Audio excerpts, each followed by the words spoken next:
22 अप्रैल को पहलगाम में हुए आतंकी हमले के बदले पाकिस्तान के खिलाफ भारत ने ऑपरेशन सिंदूर चलाकर आतंकियों को निशाना बनाया, उनके घर तबाह किए और अब दुनिया में भारत अपने पराक्रम को दिखा रहा है। इसी कड़ी में ऑल पार्टी डेलीगेशन ने टोक्यो में 22 अप्रैल का जवाब भारत ने किस तरह दिया, इसे वहां विस्तार से बताया। मुझे लगता है कि 7 डेलीगेशन इंडिया से अलग अलग देशों में गया। हम लोग पहले डेलीगेशन वहां से निकले और पहला कंट्री हम लोगों का जापान रहा और पिछले 3 दिन से हम लोग यहां पर हैं। इसमें रूलिंग पार्टी भी है, अपोजिशन पार्टी भी है और पर्पस एक ही था कि जो घटना पहलगाम में हुई तो उसमें पूरा देश एक है। सारे पार्टियां भले ही वहां पर हम लोग के पॉलिटिकल डिफरेंसेस हैं, चुनाव आमने सामने हम लोग लड़ते हैं, लेकिन जब देश की बात है, देश की सुरक्षा की बात है तो वी आर ऑल टुगेदर, पूरे हम लोग एक साथ हैं। एक ये भी मैसेज देने की बात थी और दुनिया में जाके बताना, ये घटना बहुत नॉर्मल घटना नहीं थी। ये जो बता रहे थे एम्बेसडर साहब, 4 डिकेड से इंडिया ये झेल रहा है क्योंकि वो हमसे डायरेक्ट लड़ नहीं सकते, तो इसलिए वो प्रॉक्सी वार जो है वहां ट्रेन करके बार बार ये वहां पर करते रहे। आप लोग, अगर मैं नरेट करूंगा, ताज में जो मुंबई में हुआ, पुलवामा में हुआ, पहलगाम में हुआ, और इस तरीके से किया कि रिलीजन के नाम पर सेग्रीगेट किया क्राउड, इस तरीके से किया कि उनके फैमिली को छोड़ दिया, वाइफ को और हस्बैंड को क्लोज रेंज से गोली मारा, बच्चों को छोड़ा और क्लोज रेंज से गोली मारा कि जाकर के बता दो आप। ये मैसेज देना कि एक तो देश को भी डिस्टर्ब करना, डिसहार्मनी करना, और पूरा का पूरा 26 लोगों का, उसमें एक नेपाली भी था, सारे टूरिस्ट थे। और मैं तो खुद गया श्रीनगर, इतना टूरिज्म वहां फ्लरिश कर रहा था, पूरा इकोनॉमी वहां का टूरिज्म पे बेस्ड है।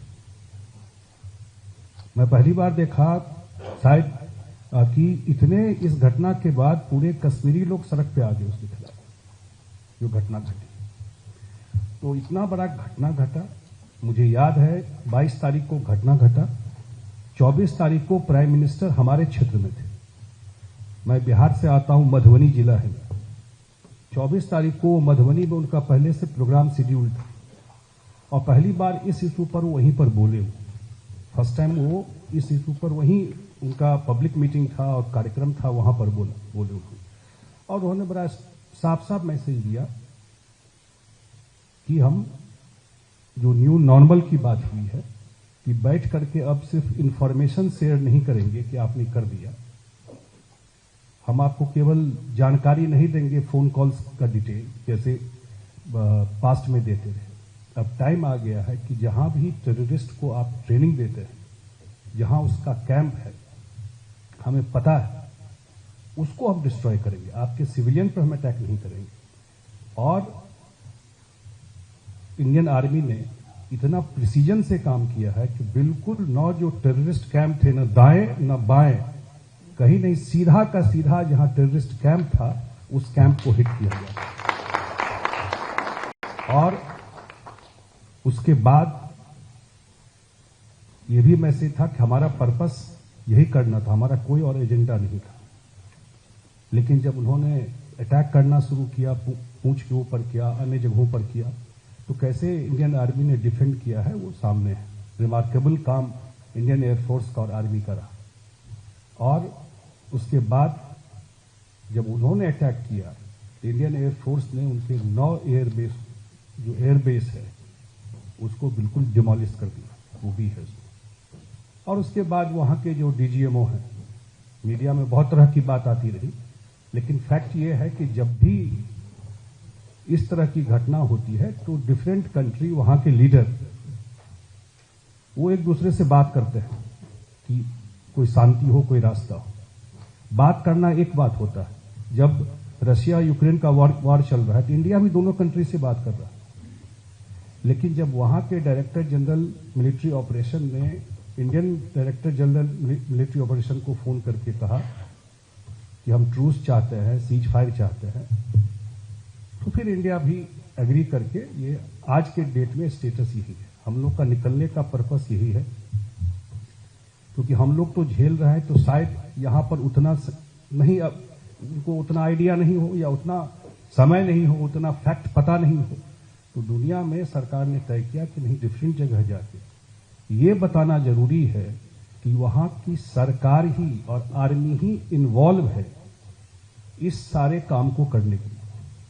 हम और दुनिया न्यूट्रल नहीं रह सकती। हम पे तो अब है कि हम लोगों ने एक न्यू नॉर्मल दे दिया कि हम पे होगा तो हम तो अब घर में घुस के मारेंगे, अब बैठ करके तो हम देखेंगे नहीं। ये मैसेज तो बड़ा लाउड एंड क्लियर सरकार ने दे दिया कि जहां भी इसका ट्रेनिंग होगा, जहां भी उनको ये किया जा रहा है, तो ये मैसेज अब पाकिस्तान को भी ये बात बिल्कुल समझ में है कि इंडिया भी अब अनप्रिडिक्टेबल है, प्रिडिक्ट नहीं कर सकता। कुछ करोगे तो हम भी घुस करके मारेंगे। और ये मैसेज इससे दे दिया, दुनिया में घूम करके हम लोग यही कह रहे, जा करके जिन लोगों से मिले, बहुत हम थैंकफुल हैं एम्बेसडर साहब के कि हम लोगों को लैंड करते ही इन्होंने काम पे लगा दिया और ऐसा काम पे लगाया कि अभी तक हम लोग सुबह से रात तक हम लोग का इतना खाली दौड़ रहे हैं, इतना सारा मीटिंग, और यहाँ बहुत रिसेप्टिव थे। जो बात हम लोगों ने जिन लोगों से डिस्कस किया, बहुत फ्रेंडली तरीके से हम लोग की बात सुनी। मुझे लगता है जरूर जब हम लोगों ने फोटोग्राफ्स वगैरह दिखाए कि उनके जो आर्मी जनरल है वो टेररिस्ट का फ्यूनरल अटेंड कर रहे हैं, हमने दिखाया कि दुनिया में बिन लादेन जब कहीं नहीं मिला तो फाइनली जाकर के पाकिस्तान में ही उनके एयर बेस में सेंटर लेके बैठा हुआ था। या यू शो देम, ये अब रायता जी दिखाएंगी कि ये फोटो है उसी जो एयर स्ट्राइक में ये मारा गया था, ये टेररिस्ट। अब पूरा जो पाकिस्तानी जनरल, उसको स्टेट फ्यूनरल दिया जा रहा है, सब खड़े हैं उसके साथ आपके सामने में। और ये देख करके मुझे लगा कि जरूर वो लोग भी सेंसिटाइज अवेयर हुए होंगे। और पर्पस इस विजिट का, और इसमें तो मैं जरूर चाहूंगा कि जो हमारे इंडियन कम्युनिटी है, इंडियन डायस्पोरा है, वो लोग भी जरूर, क्योंकि इंडिया का भी तो लड़ाई में तो नहीं, क्योंकि India is growing so fast. World की चौथी इकोनॉमी हो गए हम लोग, चौथी इकोनॉमी हो गए, अब तीसरी इकोनॉमी की तरफ बढ़ रहा है। तो देश इतना प्रोग्रेस कर रहा है, तो उसको कहा, वो तो पाकिस्तान का हाल तो आप जानते हैं क्या है, उस कंट्री में कुछ बचा ही नहीं है। मैं जरूर कहूंगा एम्बेसडर साहब से, उसके आर्मी जनरल, जो आर्मी चीफ का जो फील्ड मार्शल हो गए, उनका स्टेटमेंट सुनिए। 1 वीक बिफोर द पहलगांव, 15 अप्रैल का, सिविलाइज सोसाइटी में इस तरह की भाषा, वो भी एयर चीफ, जो बिल्कुल वो कह रहा है कि इंडिया पाकिस्तान ये 2 नेशन थ्योरी है, वो रिलीजन पे बना। हमारे थॉट डिफरेंट है, हमारे कल्चर डिफरेंट है, हमारा सोच अलग है। वो पूरा का पूरा एक मैसेज, कश्मीर हमारा जो है वो रेगुलर वेन है, हमारा कश्मीर जो है, ये उनका प्रवासी पाकिस्तानी को आप मीटिंग में को एड्रेस कर रहे थे प्रोबेबली, एड्रेसिंग, और उसको वो बोल रहा है कि ये खुद भी याद रखना है और जनरेशन को भी याद कराना है ये चीज। This was a kind of hatred speech he was giving. वही टीच करते हैं, वही समझाते हैं, इसी तरह का एटमोस्फेयर बना कर रखा हुआ है। तो इस तरह का नेबर हमारे सामने है। सरकार भी और देश भी अब चाहता है enough is enough, now time has come कि हम लोगों को वंस एंड फॉर इसको सेटल तो करना है।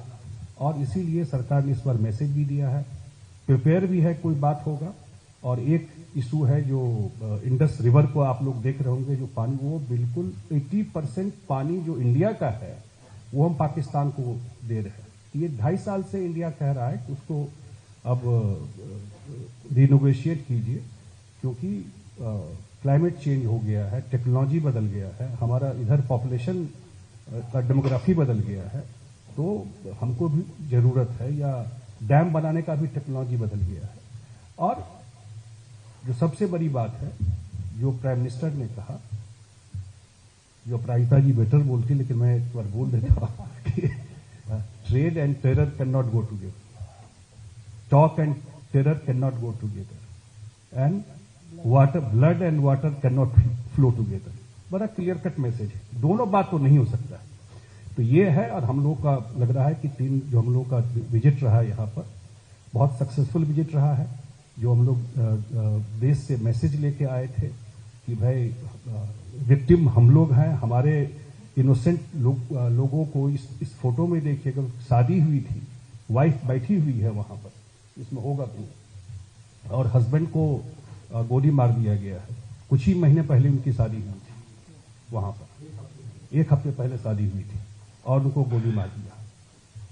इस तरह का काम पाकिस्तान, इस तरह का सोच, इस तरह का ट्रेनिंग करवाता है। तो देश भी और हम सब लोग इस मुद्दे पर एक है, पूरा देश एक है, और सारे हमारे जो पार्टी है वो सब लोग, हम लोग एक है। और मैं again I thank the ambassador, the kind of meeting he has organized, we discussed everything, we share our thoughts, we share our informations. और हम लोग को लगता है कि डेफिनेटली जापान का, हम लोगों का probably this is the last meeting we are having. So it's a very very successful meetings we had in last 2 days, और काफी सफल रहा है। हमारे अन्य जो साथी हैं, जो अन्य डेलीगेट्स हैं, वो भी अलग अलग जगह, प्रॉब्ली 33 कंट्रीज में हम लोग जा रहे हैं।